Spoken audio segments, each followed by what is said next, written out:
Spartans! What is your profession? The Warden is a master of the spear and javelin, sworn to protect those that cannot protect themselves. At home, in the thick of melee, the Warden weaves powerful combinations of attacks to fell her foes and strengthen her own resolve against the Dark Lord. Welcome back, friends. I'm Rogue, and today we are going to be tackling a beginner's guide to the Warden.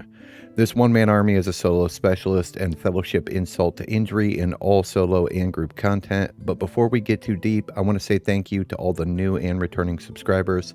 Thank you for being here. Okay, so my intention to these beginner guides is not only to showcase the classes of Lord of the Rings Online, but to help any new or returning players to Lotro that may be struggling to get a class off of the ground. So let's dive in.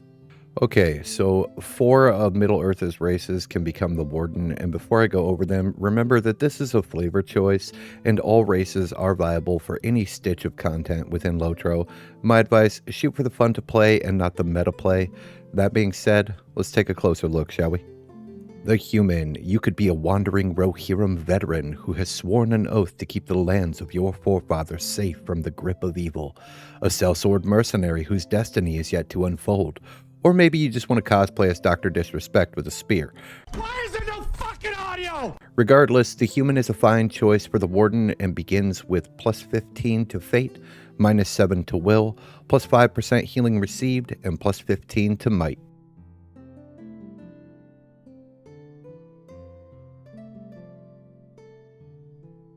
You could be the Spear of the Valar, ancient friend and protector of Elrond, a sworn shield to Círdan and shepherd to those seeking protection on their last journey to the Grey Havens.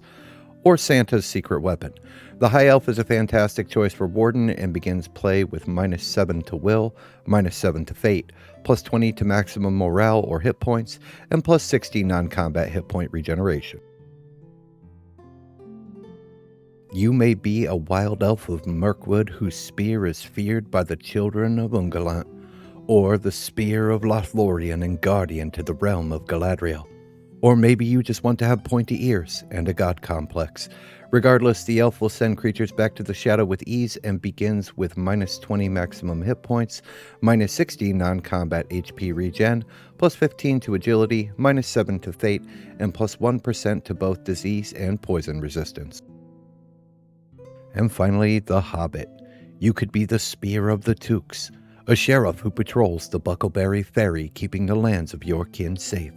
Or just a little fat dude with a dream to become the next Vlad the Impaler. If wholesome and stout is your flavor of hero, the Hobbit will not disappoint, and begins play with minus 7 to Might, plus 15 Vitality, plus 60 non-combat HP regen, and plus 1% to Fear Resist and Shadow Mitigation. Lord of the Rings describes the Warden as a wandering soldier who patrols the borders of civilization, who utilizes gambits to stay in the fight longer and protect less sturdy allies with their unique shield and spear skills. Armed with medium armor and a strong mental attitude, the Warden uses gambits to overcome his enemies. This is the biggest understatement of the Third Age. The Warden is a fantastic class for both beginners and veterans. Although their combat skills and gambit system can look confusing at first, there is a surefire way to win any encounter. Before we jump headlong into what skills you begin with, let's talk about the Warden's fighting style. To understand how to win any encounter with the Warden, we first need to understand how the Warden fights. The Warden's skills can be placed into 3 categories. Gambit builders. These are your traditional hotbar attacks that have their own base damage and cooldowns. Second are Gambit finishers. These are combat moves that can only be used if certain Gambit builders are used in sequence. And finally, standalone skills. These are skills that do not affect the Warden's Gambit system and are usually buffs, debuffs, or a fast travel ability. Now, it is worth mentioning that the Gambit bar is not placed optimally on your in-game HUD, so press left control and backslash to adjust its location. Otherwise, the Gambit progress bar is going to be overlapping your hotbars. Now I know the Gambit system is a little daunting to look at, but as we continue, I'm going to do my best to provide enough information to highlight the abilities and combos to look out for. Instead of focusing on every Gambit ability in the Warden's skill suite, I'll focus more on what works to help newer players and those interested in playing this amazing class. The Warden begins with the following abilities, and it's worth noting that every Gambit builder skill has both a ranged and melee version. To alter between using ranged or melee requires that you switch the Warden's fighting stance with the starting abilities.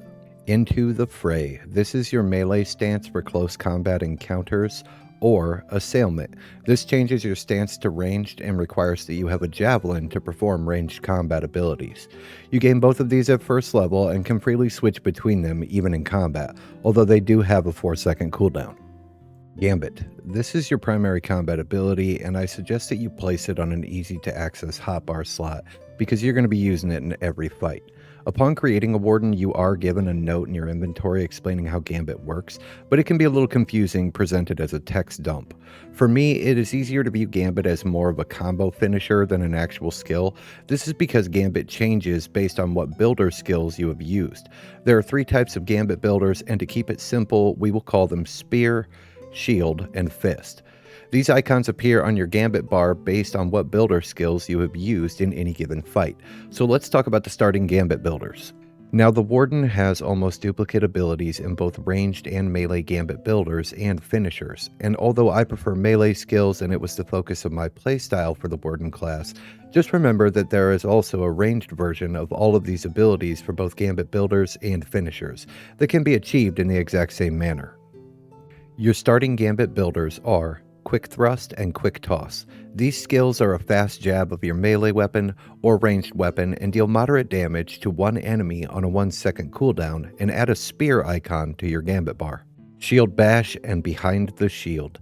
These skills add a shield icon to your Gambit bar and deal moderate damage to a single target, also on a 1-second cooldown. Warden's Taunt and Warden's Aim. These skills deal light damage over time to a single target and add a fist to your Gambit bar on a 1-second cooldown. These 3 Gambit builder abilities are the core mechanic of how to fight with a Warden at low level, and switch from melee to ranged icons immediately upon switching stances, so you won't need to move your hotbar around in the heat of battle.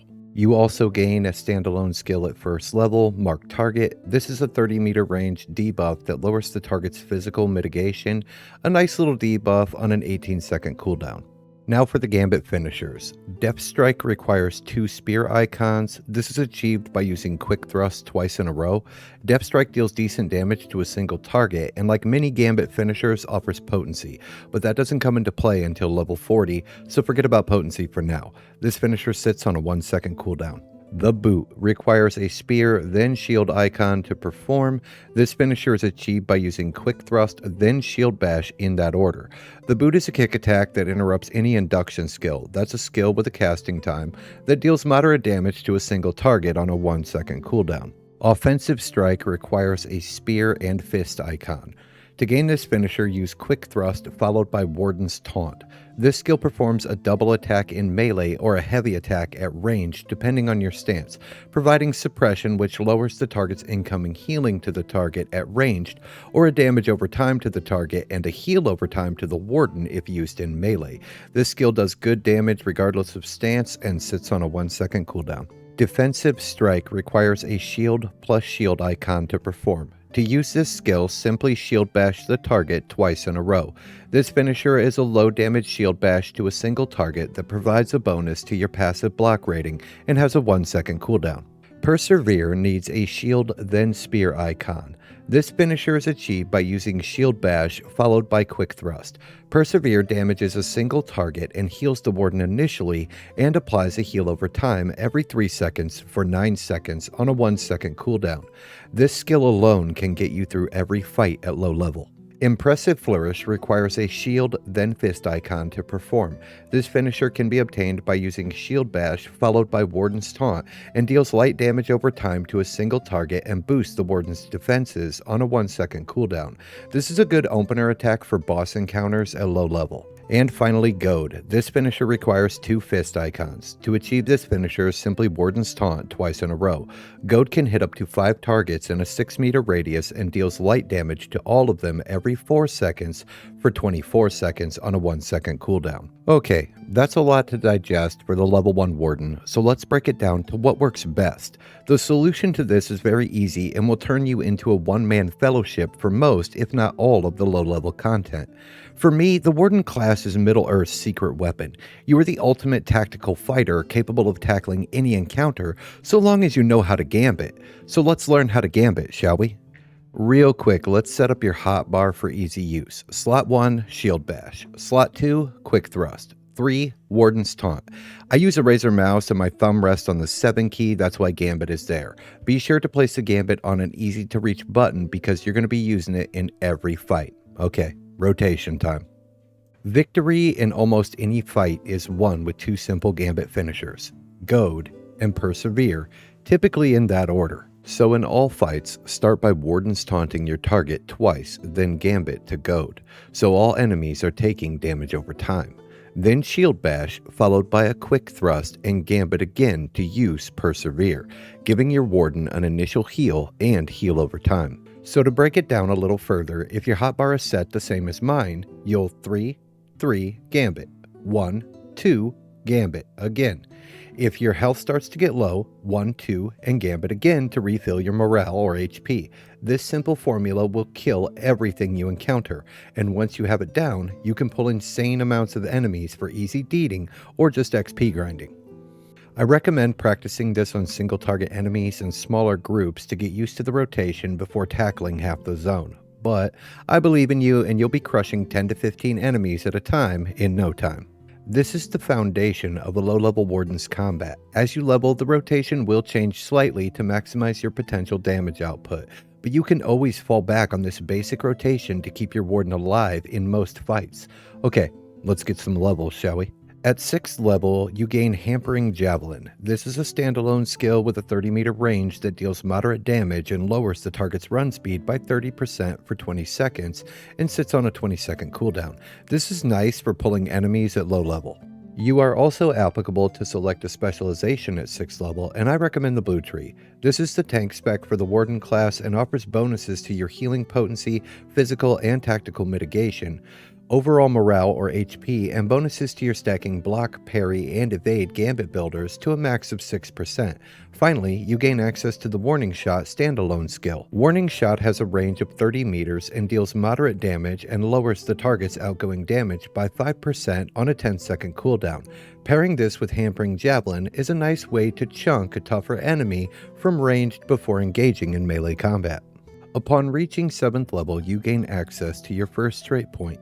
You have 2 options. Warcry, this trait is attached to the Warcry Gambit, which you currently don't have access to, and offers a bonus to the evade rating that the Warcry Gambit provides. Your second option, and the one I recommend taking, is Persevere, and grants a bonus percentage to your Gambit line healing and damage of the Persevere Gambit skill. As you level, I recommend pursuing Slayer Deeds to snatch up your first virtue at level 7. I recommend the Compassion virtue. This trait offers a solid bonus to physical and tactical mitigation and bonus armor, as well as increasing your maximum hit points slightly. This is a solid virtue to start with, but there are a lot of good ones for the tank Warden, so feel free to shore up a virtue wherever you feel it is needed. At level 10, you gain access to the following skills. Ambush. This is a standalone induction skill with a casting time of 2 seconds, deals moderate damage, and stuns the target for 5 seconds. It also increases your run speed by 50% for 5 seconds on a 30-second cooldown. Critical Strike. This skill is designed as a follow-up to the Ambush skill and also deals moderate damage with a 30-second cooldown. Recovery. This skill resets your Gambit panel and has a 3-second cooldown. And finally, Quick Recovery. This skill removes the last Gambit builder from your Gambit panel and also has a 3-second cooldown.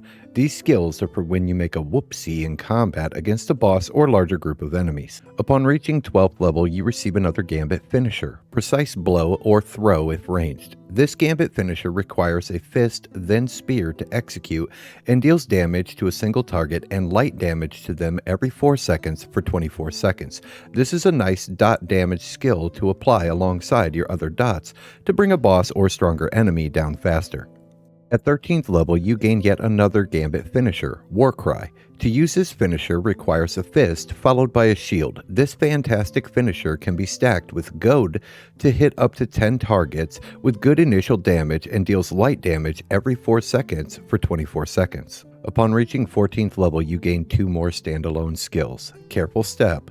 This skill applies stealth to your Warden and helps facilitate your ambush skill and sits on a 3-minute cooldown. And Forced March. This skill can be toggled to increase your out-of-combat run speed by 38% and should always be toggled if you're not in combat. By 15th level, you will have placed your 5th trait point into the Persevere class tree, and your Persevere Gambit line will now heal for an additional 15% and deal an additional 10% damage, making your Warden that much harder to kill. When you hit level 16, your Gambit options start to open up a little bit more, but do require more builders to utilize. These are Maddening Strike.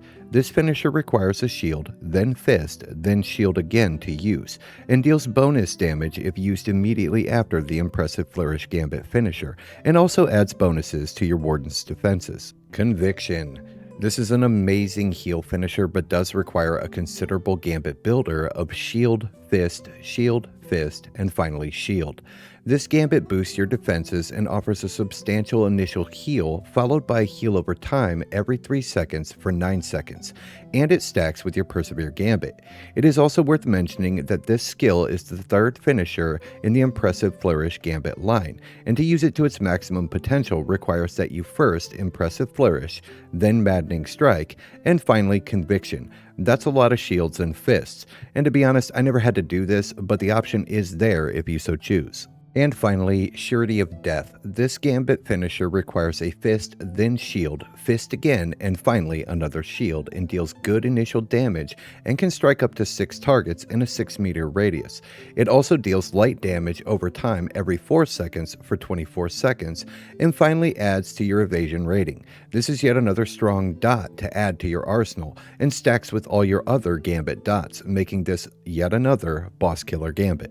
Also at 16th level, you gain access to the standalone First Aid skill. This skill does not heal HP, but does remove up to 1 disease, wound, fear, or poison effect, and sits on a 5-second cooldown. Upon reaching 17th level, you now have access to the 2nd tier of your class specialization, granting the Thrill of Battle passive, which offers you plus 20% morale tap damage.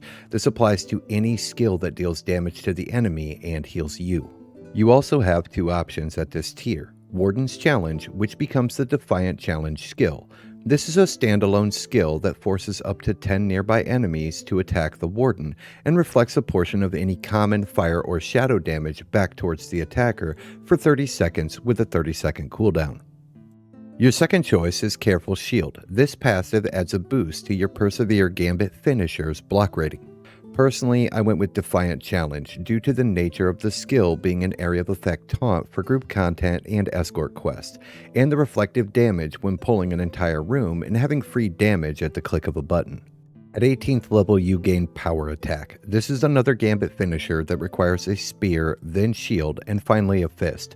This Gambit deals good initial damage and also applies a damage over time to the target every 4 seconds for 24 seconds. Starting to see a trend here? Yes, this stacks with other dots and is just one more way to bleed your enemy dry. Upon reaching 20th level, you gain access to another Gambit finisher, Reversal, which requires a spear, then fist, and finally a shield. This skill deals moderate damage and removes 1 corruption effect from the target.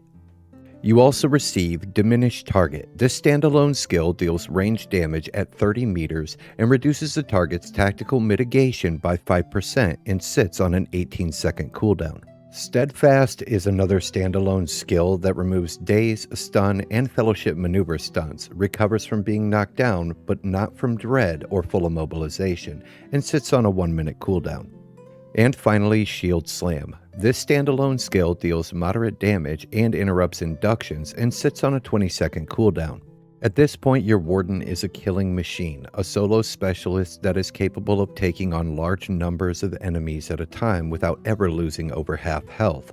The Warden is a one-man fellowship that can tackle group content without breaking a sweat, as long as you understand the Gambit system and become familiar with any instance or boss mechanics. This is an amazing class, but does require some practice to become familiar with. I know the Gambit system is a little confusing, and I'm by no means a master myself, but keeping your Gambits simple and slowly adding in more as you progress will help hone your Gambit mastery. Start off small and focus on Persevere and Goad until you feel comfortable, then start to sprinkle in more as you gain speed and skill with these two Gambits. If you play a Warden or are looking to create one, tell me about them in the comments below. What made you decide to play as the Spear of Middle-earth? The Warden truly is an amazing class, and I hope that this guide has helped someone in understanding the Gambit system maybe a little better, and I hope to hear your shouts across Middle-earth. If you enjoyed the video, be sure to drop a like to goad the algorithm, and consider subscribing to Persevere. Thank you for watching, and have a wonderful day. Goodbye.